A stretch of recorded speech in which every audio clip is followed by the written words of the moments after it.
wallahi ba wani abu ya sa na kawo wa malam Junaidu ziyara ba illa abubuwa guda uku, kuma zan faɗe su, Allah shine shaida a kansu.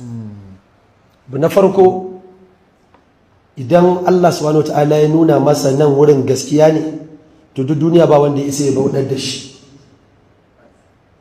In dai ya gano nan gaskiya ce, to ba wanda ya isa ya kautar da shi. Kamar yaya mutum ne ya zo ce yana son ka, bai san annabinka, ba ku gane karatun ba. Mutum ne ya zo ce kai yana son ka, amma kuma bai san annabin da Allah ya aiko maka. Anya akwai soyayya tsakaninku? Wa aka aiko wa malam Junaidu? Annabi Muhammad sallallahu alaihi wasallama. Wa aka aiko wa Abubakar Salihu Zaria? Annabi Muhammad sallallahu alaihi wasallama. Ashe akwai wata mahada da ta hada mu ni da malam Junaidu karkashin manzancin Annabi Muhammad. To sai wani yazo ya ce bai yadda da annabinsa ba, bai yadda da annabi na ba, amma kuma ya yadda da shi ko ya yadda da ni. Anya wannan mutumin akan gaskiya yake?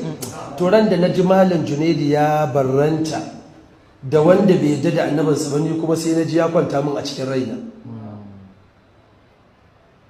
Ɗaya kenan. Na biyu, akwai karatun da wasu daga cikin 'yan ɗariƙo idan sun yi, shi kan shi man Junaidu sai ya ji abin ya fi masallacin nan nauyi, amma bai duba 'yan ɗariƙu ne 'yan uwansa. Kuskure ne? To kuskure ne kawai. In za a gyara, to wannan yana daga cikin ɗabi'un da ya sa Allah subhanahu wa ta'ala ya jarrabe ni da sansa. Sai abu na ƙarshe, Allah ina ta bibiyansa a hankali a hankali, baya magana akan son zuciyarsa. Dukkan abin da zaka ji ya faɗi, to in Allah ya yarda, in Allah yarda sai ka samu yana da littafin da ya je ya samo shi, ba molan kai ke yi ba. To duk wanda ka same da waɗannan ɗabi'un guda uku, in ma kana hango wani kuskure a tare da shi, ai dan adam ne. Annabi Muhammad ya ce kullu bani adamun khata'un, dukkan mu masu kuskure.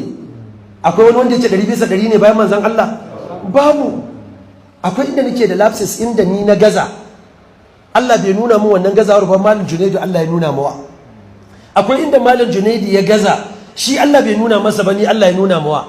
Wallahi da za mu dinga wannan haduwar wuri kaza ina ganin da kaza ne, wallahi da ya fiye mana alkhairi da wannan walakanta juna da cin mutuncin juna da cin zarafin juna da kaskanta juna da muke.